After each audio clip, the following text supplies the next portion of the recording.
په نوم د خدای د ژوند او د عقل ورکونکي چې له هغه پورته هیڅ فکر نشي تېرېدی، هغه خدای چې انسان ته ژوند او عقل ورکړ تر څو د پوهې، مینې او حقیقت په رڼا کې سمه لار عمومي او له جهالت او ظلم نه خلاصون پیدا کړي. ګرانو دوستانو، درناوي او سلامونه تاسو ټولو ته، ګرانو مهربانو د حق لټون کوونکو ته، داغو آزاد حق لټونکو په نوم چې د نړۍ په پراخو ځمکو کې ژوند کوي، او داغو په نوم چې د قرآن د موروثي خرافاتو په بند کې اسیران دي. زه په بشپړ عاجزي سره غواړم هغه موروثي قرآن افشا کړم چې له 1400 پیړیو راهیسې تاسو ته په میراث پاتې شوی دی، تر څو پوه شئ چې څه شی په میراث اخیستی دی. قرآن هیڅکله د رښتیني خدای له لوري نشي کېدی مګر که موږ عقل او منطق په کله کله پامه وغورځو. بدبختانه دا ستره تېروتنه له 1400 کاله مخکې په ډیرو اسلامي هیوادونو کې پیل شوه او تر نن ورځې روانه ده. قرنونو راهیسې خلک روزل شوي چې پوښتنه ونه کړي شکونه کړي او یوازې هغه څه ومني چې ورته ویل شوي. داسې دین چې له خدای څخه وي باید خیر او برکت، سوله او دوستي، آرامتیا او هوساینه راوړي، نه دا ټول بدبختي، جګړې، پریشاني، وژنې او ویجاړې. که قرآن د خدای له لوري وای نو باید مثبتې میوې لرلې. حال دا چې له 1400 کالو را پدې خوا هیڅ مثبته میوه نه ده ورکړې. تر ټولو لویه میوه نن د 2 پیړۍ لپاره عبدالله خانزاده دی، د افغانستان یو رښتینی هیوله. نورې میوې داعش، بلادن، بشار اسد او نور ترهګر دي، نه نیکي او برکت.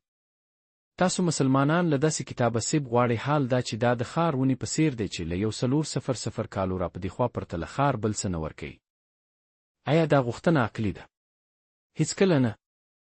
که سیب غواړئ له د سیب له ونې وغواړئ، نه له د خار له ونې. د دې کتاب رښتینې میوه طالبان دي چې زموږ ګرانه ملت له ژوند او ازادۍ بې برخې کړي. راځئ یو لحظه فکر وکړو، آیا منطقي ده چې یوه کتابچه چې په د عربستان په دښتو کې 1400 کاله مخکې لیکل شوې د نن د نړۍ د پیچلو ستونزو ځواب وي؟ د طب، ټکنالوژۍ، د بیان ازادي، د بشر حقونو او د ښځې او نارینه د برابرۍ ستونزې. که دا کتاب رښتیا د خدای له لوري وای باید په یوه روښانه او ژوندۍ ژبه د ټولې نړۍ خلکو ته لیږل شوی وای، نه په 4 پیړۍ پخوانۍ عربي ژبه. اکثر مسلمانان ان د هغو ایتونو معنا نه پوهیږي چې هره ورځ یې لولي. یوازې عربي الفاظ یې زمزمه کوي بې له دې چې پوه شي څه وایي.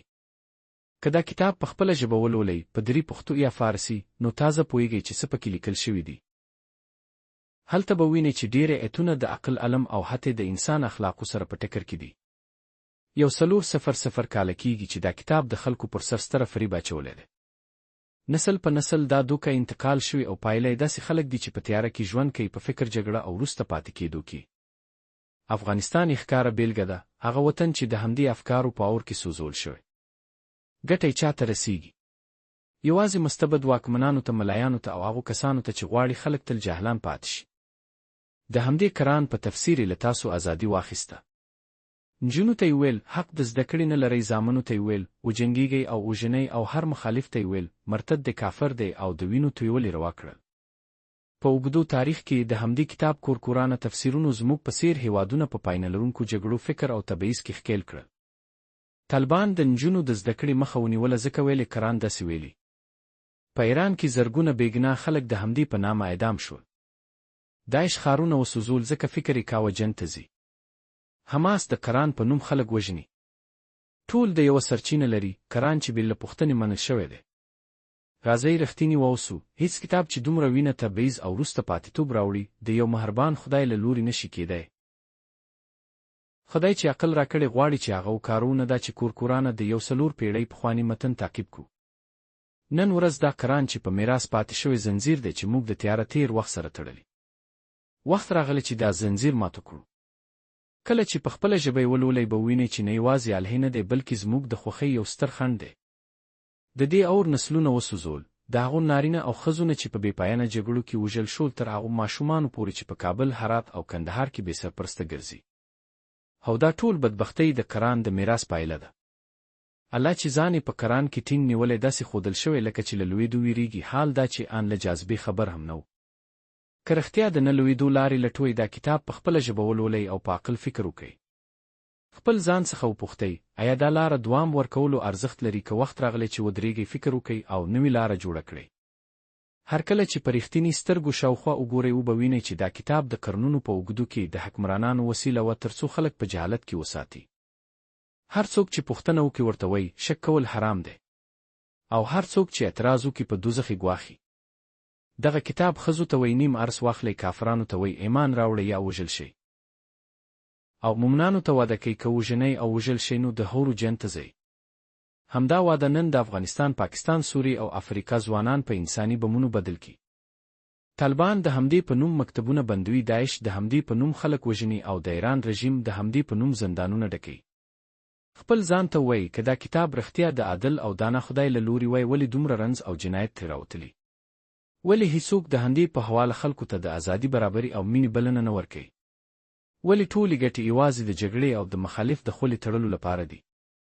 یو ورځ جریت وکړئ او په خپله ژبه یې ولولئ، نه په هغه تحریف شوې ژباړه چې ملایان لیکلي، بلکې کلمه په کلمه لکه څنګه چې دی. نو به ووینئ چې دا کتاب له داسې فرمانونو ډک دی چې یوازې د تیارو پیړیو سره ښایي، نه د نن نړۍ سره. زموږ خلک قرنونه د دوزخ له ویره او د جنت د واهي هیلو سره خپل ژوندونه له منځه وړي. که دا خدای رښتیا قادر مطلق وای، ولې به خلک یوازې د ویرو ګواښ له لارې تابع کول غوښتل؟